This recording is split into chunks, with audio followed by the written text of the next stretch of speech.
The municipal dumpsite fire is now under control following intense firefighting techniques. More in this report.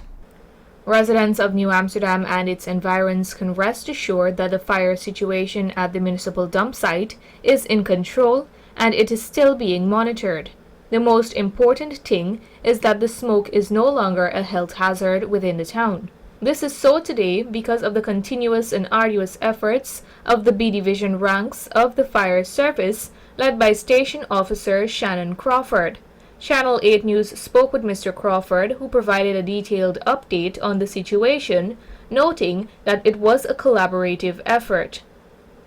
The fire service would have engaged assistance from the Rosal Estate, both the Rosal and the Albion Estate, but more particularly the Rosal Estate. They would have assisted us with their Land Rover appliance that they have there, along with the lighting for the evening, for the nights, because what would have happened, we would have been doing firefighting there continuously, so we had to work through the nights as well. So we had to get lighting during the night. The Mayor and Town Council, New Amsterdam, as well as the Regional Democratic Council, Region number 6. Now with those two local government agencies, the Mayor and Town Council and the Regional Democratic Council, would have been very instrumental in coordinating a lot of support for us to get excavator. The firefighting techniques that were used at the municipal dump site are as follows. Using the excavator, we work section by section. The first priority, or the high priority for us, was to form, do what we call a fire break. We have been doing deep trenching. Now the deep trenching is to create pathways to get in between the debris, the high alien mountainous debris, right? So to get access deep into the dump site. So the deep trenching would have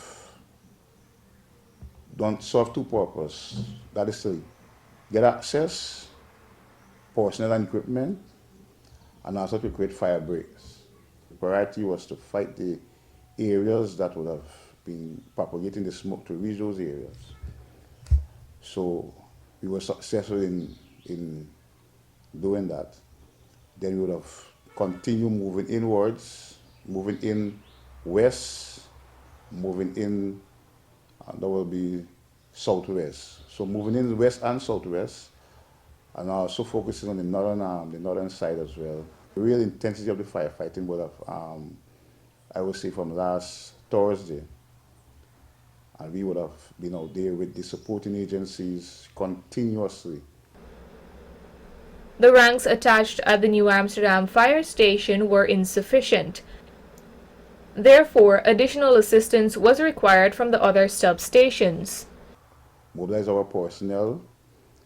We brought personnel in down from Corverton Fire Station, Rosal Fire Station, and over from Underwater Fire Station to support the personnel area in New Amsterdam.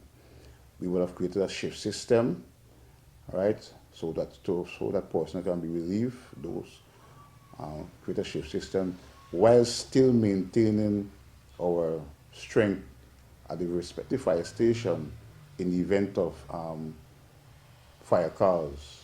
As a matter of fact, during the last few days, we still had normal fire calls of more predominantly grass fires.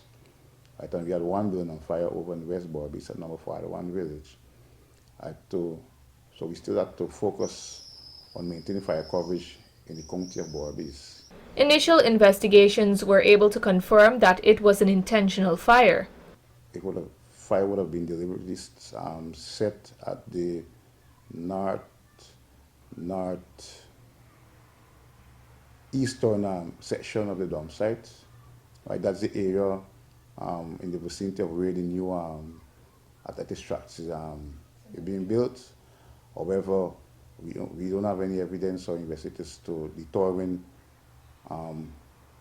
which personnel or what would have started, but we know it was malicious, deliberately set, and that is how the fire would have started. And it would have started there, However, our fire car was there on last Monday.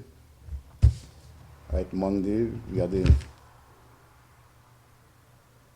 Monday the 18th, and the fire car was at 12:45, was just quarter to 1. However, our investigation would have determined so far that that fire would have started there way before Monday, because of the intensity of the fire and how it would have undermined moving from the northern section there way central to the dump site and going back to the western area of the dump site. Officer Crawford assured residents that the ranks will continue to observe and monitor the dump site. The situation is under control, but we are still there monitoring the situation for any reignition, right? So any reignition, because we don't want a situation like this to reoccur, for this situation to get to the intensity that it was. So any little thing that we see popping up there, we don't be there to ensure that those little any little fire that is want to start up there, we don't be there to extinguish, to do fire suppression and extinguish same. In closing, Mr. Crawford wished to publicly recognize and thank those individuals and entities that assisted them. First of all, we want to thank the relevant stakeholders that would assist us tremendously with equipment, human resource, as well as things like water and meals and so forth. We want to thank the Fire Service Administration for the tremendous support, and more importantly, the firefighters who would have used all their skills and their training, and of course have to be motivated, because it's not an easy task. It wasn't an easy task, very strenuous, but our firefighters are trained for this situation. And with those coordinated collaborative effort from the firefighters and the supporting agencies, government, as well as some people private sector, also the police force. The general public is advised to be careful when lighting fires for whatever purpose, since the dry season makes it easier for fires to spread quickly. Narima Ali, Channel 8 News.